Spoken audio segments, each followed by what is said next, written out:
کرب و بلا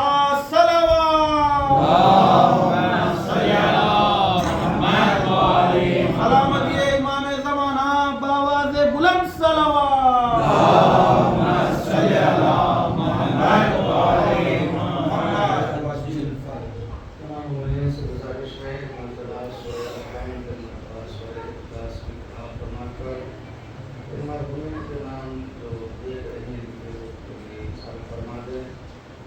آزاد حسین ابن نثار علی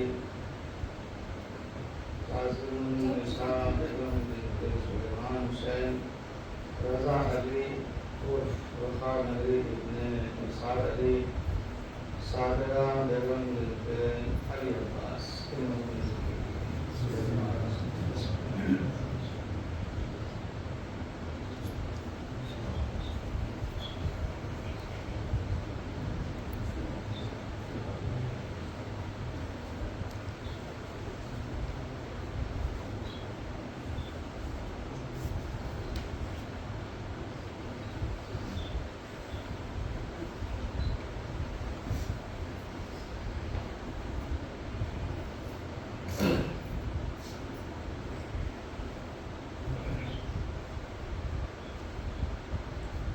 رحم اللہ الفاتحہ.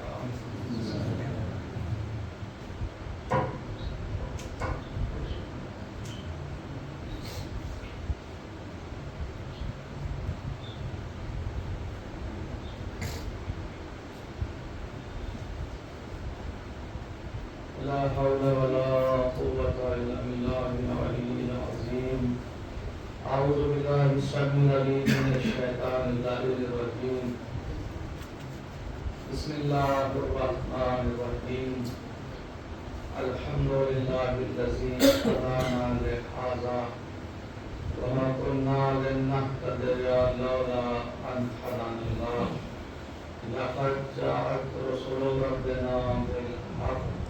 الصلاة والسلام والتحية والإكرام على رسوله مكي المدني القرشي الهاشمي القاسم محمد. اللهم صل على محمد وآل محمد. والصلاة على وصيه ووزيره وأمينه وخليفته والد شبیر و شبر فاتح خیبر و خندق قاتل من و انتر فی شانه ضربت و علیه یوم الخندق افضل من عبارت الثقلین غالب علی کل غالب مطلوب کل طالب امیر المومنین علی ابن ابی طالب. اللهم صل علی محمد وآل محمد. الطیبین الطاهرین المعصومین المظلومین ولعنة الله على أعدائهم وغاصب حقوقهم ومنكر فضائلهم ومسائلهم وغلابتهم أجمعين من ليلنا هذا إلى قيام يوم الدين. أما بعد فقد قال الحق سبحانه تبارك وتعالى في محكم كتابه الحكيم وأشرف القائلين وقوله الحق. بسم الله الرحمن الرحيم. الحمد لله رب العالمين. صلاة اللهم صل على محمد وآل محمد. موزی سامعین سلامت رہیے، آباد رہیے، زندہ رہیے، چشم بس سے محفوظ رکھے. جہاں بھی امیر المومنین حضرت علی ابن اللهم صل علی محمد وآل محمد. مارنے والے اور سہنے والے رہتے ہیں، اللہ ظالموں کو اس کو نابود کرے، مظلوموں کو فتح نصیب کرے. مظلوم ہر حال میں مظلوم ہے اور دعا کبھی اور شب جمعہ میں جب دعا ہوتی ہے تو اللہ ضرور مستجاب کرتا ہے. بیمار مومنین جو ہیں ان کی صحتیابی کے لیے آپ نے عمل المصطفیٰ کا عمل کیا ہے تو اللہ ان تمام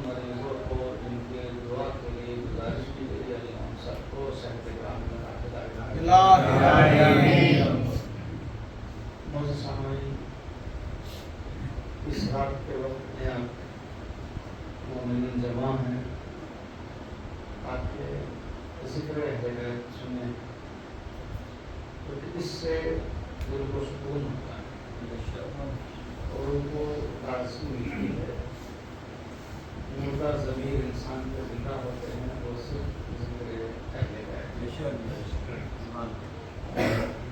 میں نے خود نگرمری مجلس پڑھی ہے،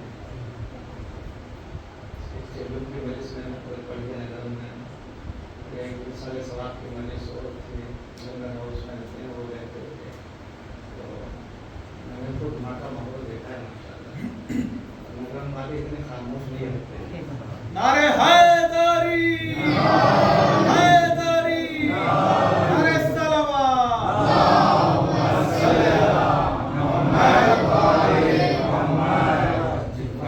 مجھے ہو سکتا ہے، اور یہ شہر کو خاموش رہنے والا شہر نہیں ہے۔ یہ شہر میں ہم سانس لے رہے ہیں، یہ نہ سوتا ہے نہ سونے دیتا ہے۔ کیا بات ہے، کیا بات ہے، واہ واہ۔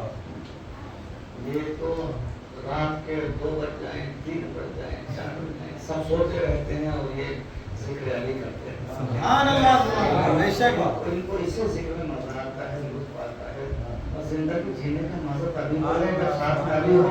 واہ واہ واہ واہ، سبحان اللہ، کیا کہنے۔ کوئی ایک لمحہ ایسا دکھا دیے کہ رسول نے ایک سانس بھی لی ہو، علی نہ ہو، اور اگر کہیں علی نہیں رہے تو رسول بے قرار رہے،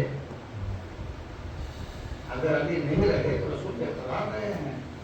جب تک علی نہیں آ گئے تو رسول کو قصیدہ پڑھنا پڑا، کل میں اس کو علم دوں گا جو مرد ہوگا۔ کیا ہے بات، ان کے بغیر تو رسول بھی نہیں رہے، تو ہم کیسے رہ سکتے ہیں؟ یہ تو ہماری جان ہے، اس کے بغیر ہم نہیں رہ سکتے ہیں۔ وہ بدنصیب ہیں جو ذکر علی نہیں کرتے یا علی کو چھوڑے بیٹھے ہیں۔ ابھی نہیں سمجھ میں آئے گا، قبر میں جانے کے بعد پتہ چلتا ہے کہ علی کیا ہے۔ یہ تو زمین کے اوپر کی باتیں ہیں، لیکن جب قبر میں چلے جاتے ہیں تب پتہ چلتا ہے کہ علی کیا ہے۔ اور وہاں سوائے علی کے کسی اور کے آنے کی اجازت نہیں ہے، ایک ہی کی اجازت ہے، وہ علی ہے۔ قبر کی گہرائی میں کسی نبی کی بھی اجازت نہیں آنے کے لیے، جب تک یہ نہ آ جائے اس وقت تک کوئی نہیں آ سکتا، بس اس کو اجازت ہے۔ جو قبر کی گہرائی میں بھی آ کر چاہنے والوں کی مدد کرتا ہے اسے علی کہتے ہیں۔ سبحان اللہ، سبحان اللہ۔ جو زمین کے اوپر رہ کر اپنوں کی مدد نہ کر سکے وہ قبر کے اندر جا کر کیا مدد کریں گے؟ زمین کے اوپر رہ کے مدد کرتے ہیں تو قبر میں کیا مدد کر سکیں گے؟ یہاں سے ایسے کو مانو جو زمین کے اوپر بھی مددگار ہو اور زمین کے نیچے جانے کے بعد مددگار ہو۔ اس لیے ہم اپنے مرحومین کے لیے اظہار ثواب کرتے ہیں۔ عزیزان گرامی، کوئی بھی چیز جب تک لے جانے والا نہیں ہوگا آپ پہنچا نہیں سکتے۔ اگرچہ آج زمانہ بہت ترقی یافتہ ہے، اس سے ہمیں انکار نہیں ہے، اور زمانے کی ترقی ہی میں ہم اہل بیت کے فضائل تلاش کرتے ہیں اور بتانا چاہتے ہیں کہ ایک خط پہنچانے کے لیے پہلے پوسٹ مین کی ضرورت پڑتی تھی، زمانے نے ترقی کر دی، اب آپ نے یہاں بٹن دبایا آپ کا لیٹر وہاں نکل گیا، جا کر فیکس آ گیا، اور زمانے نے ترقی کر دی، آپ نے واٹس ایپ کے ذریعے سے بٹن دباتے ہی پہنچا دیا، پہنچایا کہ نہیں پہنچایا؟ ترقی ہو گئی زمانے کی۔ مگر 1,00,000 روپے کا ڈیوائس آپ کے پاس ہے لیکن 200 روپے کی سم کے بغیر بیکار ہے۔ کیا کہنے، کیا کہنے، واہ واہ واہ واہ۔ 1,00,000 کا ڈیوائس ہے آپ کے پاس، موبائل ہے آپ کے پاس، 1,00,000 روپے کا ہے، آپ نے ایپل فون لیا ہے بہت قیمتی، مگر وہ مجبور ہے 200 روپے کی سم خریدنے۔ جب تک اس میں 200 روپے کی سم نہ ڈلے گی آپ ادھر سے ادھر کچھ نہیں کر سکتے۔ تو یہ سم جو ہے ضروری ہے اس ڈیوائس کے لیے تاکہ یہ باتیں وہاں کی وہاں تک پہنچائی جائیں۔ ہے کہ نہیں؟ اگر یہ سم نہ ہو تو پھر آپ ادھر کا ادھر نہیں کر سکتے ہیں. سم ضروری ہے پہنچانے کے لیے، آپ کا پیغام اس جگہ سے دوسری جگہ پہنچانے کے لیے.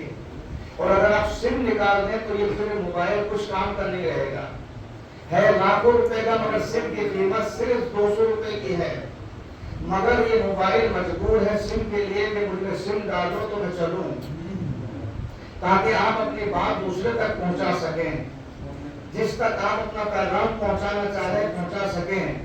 عزیزو، نماز بڑی قیمتی چیز ہے مگر اسے اللہ تک پہنچانا ہے.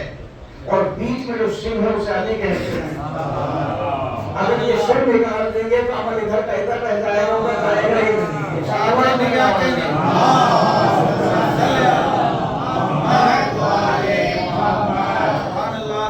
آپ 1 لاکھ کا موبائل بغیر سم کے رکھتے پھرے، کوئی اثر ہونے والا نہیں ہے کہ آپ کہیں گے میرے پاس 1 لاکھ کا ہے. جب تک چلے گا اس کے چلنے کے لیے اس میں سم ضروری ہے.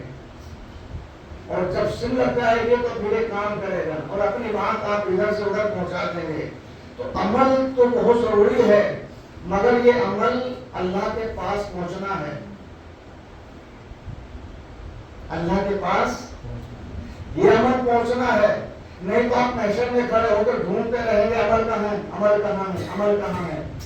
اللہ کہے گا تم نے کس کے ذریعے بھیجا، کس کے ذریعے عمل بھیجا ہے جو تلاش کر رہے. ہم نے نمازیں پڑھی تب بھیجی کس کے ذریعے، ہم نے روزے رکھے کب بھیجے کس کے ذریعے. وہ ہمارے پاس آ ہی نہیں ہے، ہمارے پاس وہ چیزیں نہیں آئی ہیں.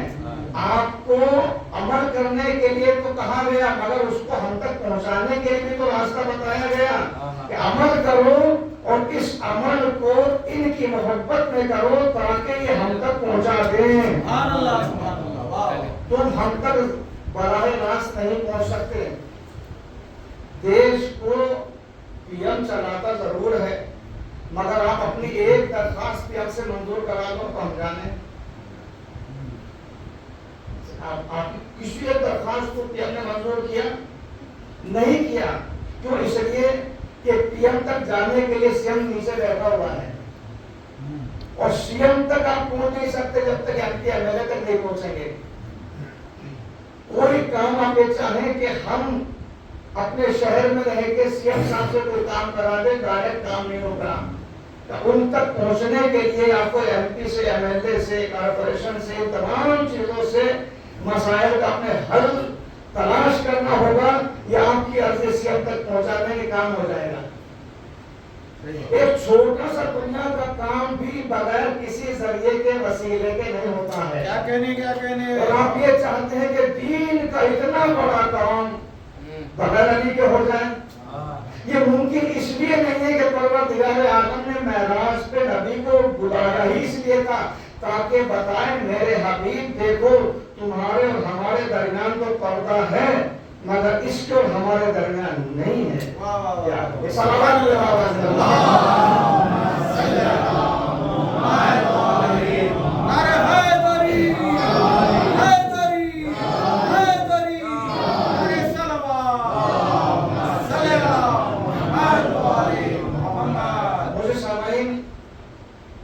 انسان دنیا میں روزی کے لیے تلاش جستجو کتنی محنتیں کرتا ہے مگر ساری چیزیں کس لیے ہیں؟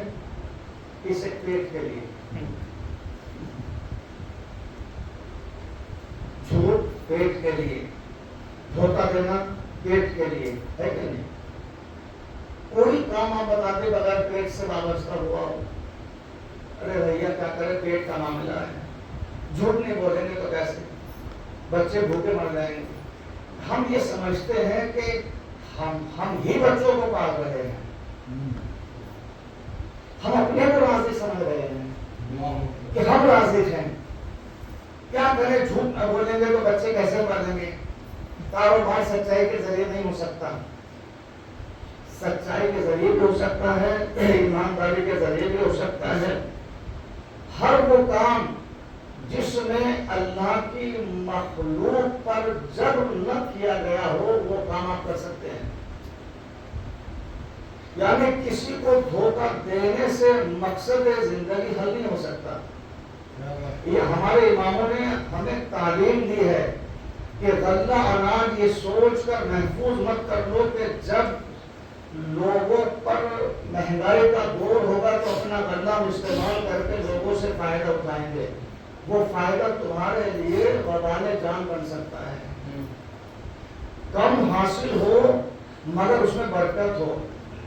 کروڑوں روپے کمانے کے بعد بھی اگر برکت نہ آئے، یہ بیماری، وہ پریشانی، یہ تکلیف، ہاسپٹل، پریشانیاں، اگر یہ تمام چیزیں لگتی رہیں اور آپ کماتے ہیں لاکھوں روپیہ مگر بچتا اس میں سے 1000 روپے نہیں ہے، تو بتائیے کہ لاکھوں کمانے کا فائدہ کیا ہوا؟ صلوات پڑھ آواز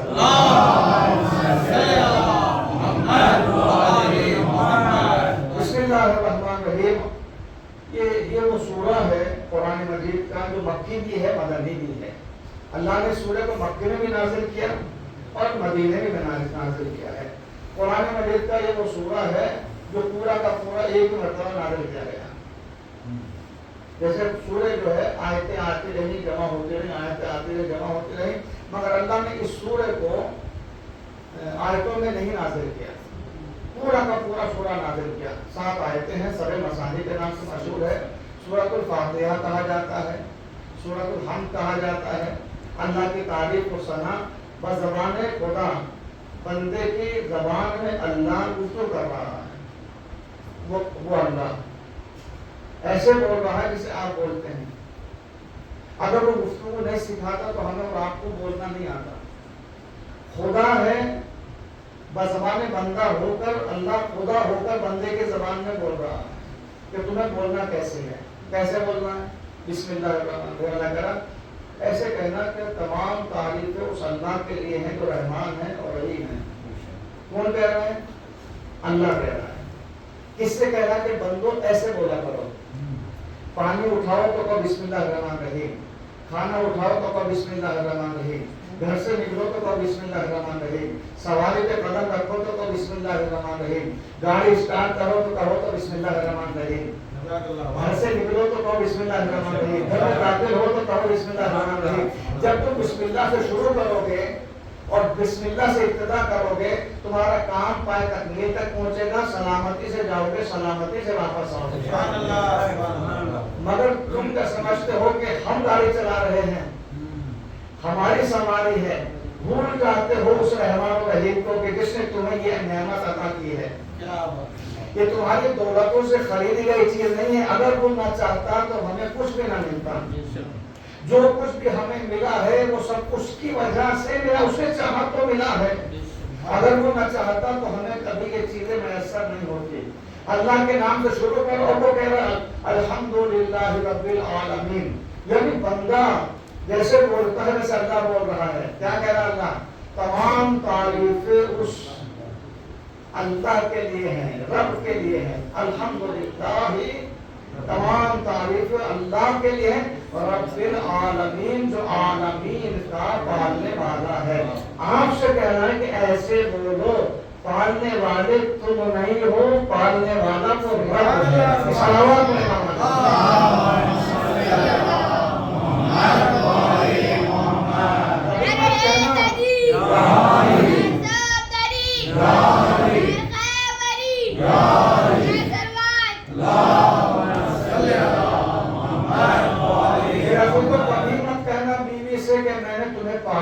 اللہ کہہ رہا ہے ایسے کہو. وہ پالنے والا ہے، عالمین کا رب وہ ہے، وہ پالنے والا ہے. اس کے لیے ساری تعریفیں ہیں، آپ تو ہمارے لیے نہیں. وہ ہے اللہ. بیٹے کو کبھی مت کہنا کہ میں نے تجھے پال پوش کر اتنا بڑا کر دیا ہے. نہیں، اللہ نے پالا ہے. آپ کو ہمیں ذریعہ بنایا ہے. آپ کو ہمیں ذریعہ بنایا کس نے؟ کسی عورت نے مولا سے کہا مولا کیا وجہ ہے کہ شوہر کی اتنی عزت اور تعظیم کرنے کا اللہ حکم دیا ہے؟ مولا نے فرمایا تجھے کتنے بیٹے ہیں؟ فرمایا 4 بیٹے ہیں. سمجھ، ایک شوہر کی اطاعت تجھ پر واجب ہے اور 4 بیٹوں پر تیری اطاعت واجب ہے. تیری اطاعت واجب ہے، 4 بیٹوں پر تیری اطاعت واجب ہے.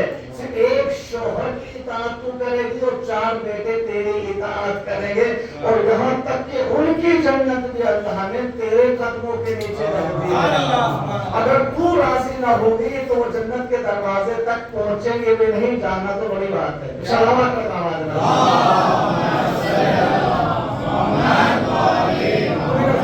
مت کہنا بیٹا میں نے تجھے پالا ہے، اللہ نے ذریعہ ہمیں بنایا ہے مگر ہم نے نہیں پالا ہے۔ اگر وہ نہ دیتا تو ہم کیا پالتے؟ وہ پالنے والا تو ایسا ہے کہ جس نے ہمارے پیدا ہونے سے پہلے ہمارے اس غذا کا اہتمام کیا جس عمر میں ہمیں جو غذا چاہیے تھی۔ ہم نے وہ غذا نہیں جمع کی ہے، ہمارے پیدا ہونے سے پہلے اللہ نے ہمیں جو لذیذ غذا ماں کے ذریعے سے دی ہے، وہ غذا اللہ نے ہمارے پیدا ہونے سے پہلے مہیا کی ہے۔ اپنے بچوں کو گائے بھینس اور ڈبے کا دودھ پلا کر لوگ یہ سوچتے ہیں کہ اولادیں ماں باپ کے اطاعت گزار بن جائیں۔ جن بچوں کی دودھ پلانے والے گائے ہوں وہ بچے ماں کی اطاعت کیا کریں گے؟ صلوات پڑھے بابا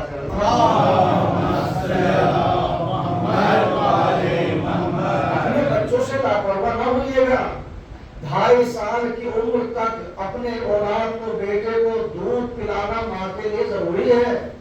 اگرچہ وہ اس دودھ پلائے کا حق اپنے شوہر سے طلب کر سکتی ہے اجرت کے طور پر کہ میں نے آپ کے بیٹے کو دودھ پلایا ہے لہذا مجھے اس کی اجرت چاہیے، مگر 2.5 سال تک اولاد کو اپنی اولاد کو ماں کو اپنے سینے سے لگا کے رکھنا ہے۔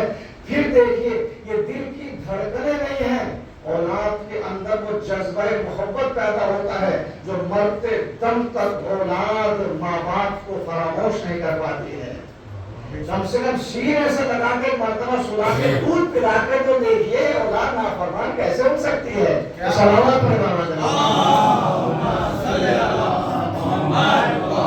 ہماری مجبوریاں کیا کرے، بچہ پیدا ہوا لیجیے باٹل منہ میں لگا دی، بچہ پیدا ہوا یہ نپل منہ میں لگا دیا، پھر یہ بچہ پیدا ہوا اس کو باٹل کا دودھ اور مسئلہ بھی دودھ پلانا شروع کر دیا۔ بتائیے آپ حقیقت سے بتائیے اگر ایسے حالات ہوں گے تو رات کے دل میں محبت کہاں پیدا ہوگی؟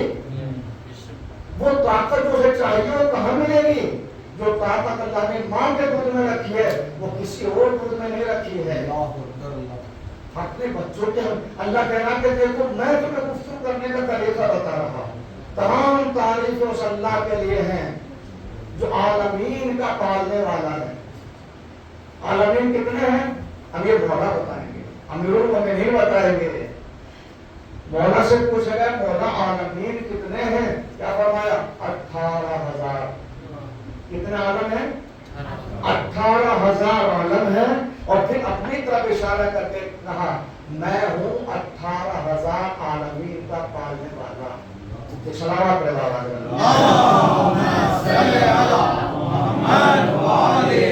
بچے کے بات کہہ دینا تو بہت آسان تھا کہ مولانا فخر میں کہتے ہوئے کہ میں ہوں عالمین کا پالنے والا، تو پریکٹیکل طور پہ دیکھنے والے بہت زیادہ بیٹھے رہتے کہ علی سے دعویٰ کر رہے ہیں، ایسا کرتے بھی ہیں۔ لیجیے اب امتحان مولا علی کا شروع ہوگا۔ ادھر مولا علی مسجد سے باہر نکلے اور دیکھا کہ علی اشارہ کر رہے ہیں۔ پوچھنے والے نے پوچھا یہ علی کیا کر رہے ہو؟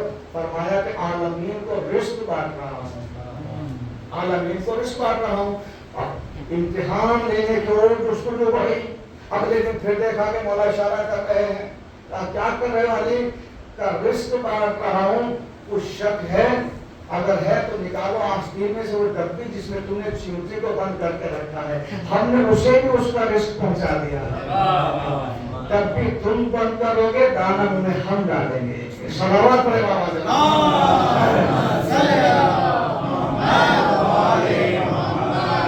جس ڈبی کو تم نے بند کیا ہے چیونٹی کے ساتھ، اس کے دہن میں بھی جو دانا پہنچاتا ہے اسے علی کہتے ہیں۔ اسے علی کہتے ہیں۔ جو چیونٹی کو فراموش نہیں کر سکتا وہ چاہنے والے کو چھوڑے گا۔ تھوڑا بھروسہ کر کے تو دیکھیے، تھوڑا یقین لا کے تو دیکھیے، جو چیونٹی کو اس کا رزق پہنچا سکتا ہے وہ اپنے چاہنے والے کو محروم کیسے رکھ سکتا ہے؟ صلوات پڑھنا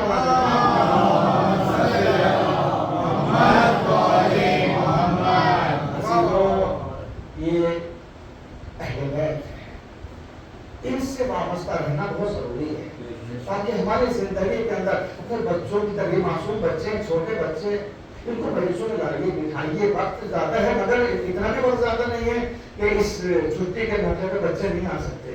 یہ دین کی تربیت اگر ہو سکتی ہے تو فرش اعضاء ہے, مجلس حسین ہے, جب ہماری نسلوں کی تربیت ہو سکتی ہے.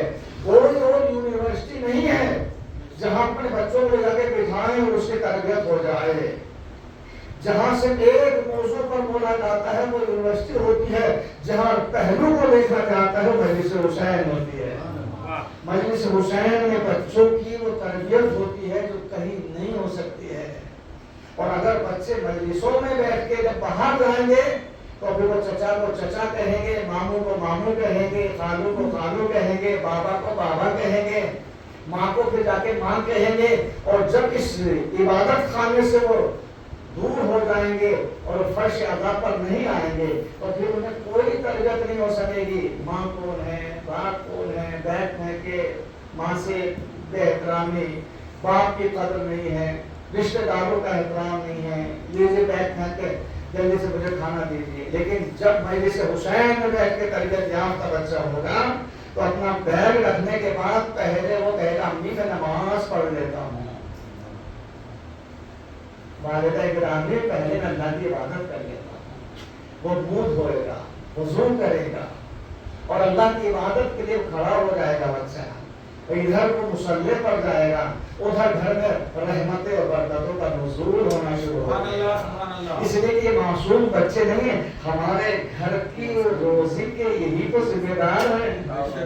ان بچوں کے قدموں سے گھر میں رزق کے فرشتے آتے ہیں, روزی میں اضافہ ہوتا رہتا ہے. بس فرق اتنا ہے کہ بیٹے کے پیدا ہونے پر باپ کو اللہ کہتا روزی تلاش کر کے لا, اور بیٹی کی ولادت پر اللہ کہتا رزق میں بھیج رہا ہوں لے. جب بیٹی اللہ دیتا ہے تو رزق خود بھیجتا ہے, اور بیٹا دیتا ہے تو کہتا ہے کہ باپ سے کہ تلاش کے لیے نکل, تجھے بیٹا ملا ہے. اور بیٹی بھی ہے تو ہم رزق کے ضامن ہیں, ہم رزق دیں گے. گرامی شب جمعہ ہے, عبادت کا موقع, دعاؤں کا موقع, اور اپنے مرحومین کو یاد کرنے کا اس سے بہتر موقع نہیں ہوتا ہے کہ ہم اپنے مرحومین کو یاد کریں, ان کے لیے سارے ثواب کریں. اس لیے کہ کربلا وہ جگہ ہے جہاں حسین ابن علی اپنے جوان بیٹے کو تلاش کر رہے ہیں. جوان 18 سال جسے حسین نے پروان چڑھایا, شہزادے زینب نے جسے پالا, جو حسین کی آنکھوں کی روشنی ہے, ضعیفی کا اثر ہے, باپ کا سہارا ہے. وہ بیٹا جب گھوڑے سے زمین پر آیا تو کیا کہا, بابا میرا آپ سے سلام قبول کی. مقتل آپ پڑھیں گے تو عجیب, جب بھی کوئی شہید گھوڑے سے گرتا